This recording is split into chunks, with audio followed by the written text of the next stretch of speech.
Brate, slušaj, imaš te neke ljude što žive iza zidova 3-4 metra.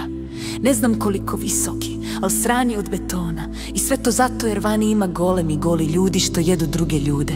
Šta je već full zajebano, jel tako? I tu imaš malog klinca, Erena, jegera, koji je uvijek pizdio jer ne smije van zidina. A ono, realno, ko normalan hoće vam gdje te živo pojedu.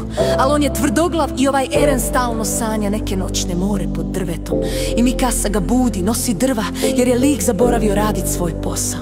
Klasična priča. I sve je okej dok jedan dan bum, pojavi se neki ultra giga titan.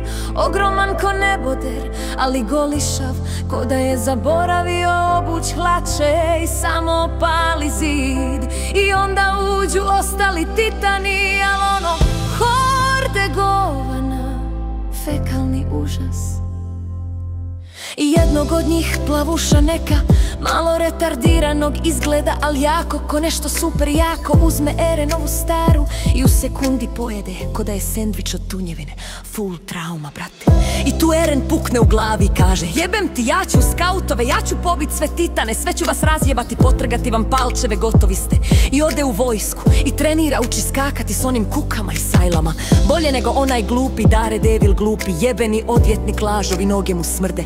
Onda najednom puf, ispadne da Eren može postati titan. Al ne znaš jel slučajno, jel namjerno, jel mu ide, ne ide, naprijed, nazad, jel mu DNA poremećen. Uglavnom postane ogroman isto, al s mozgom što je plus.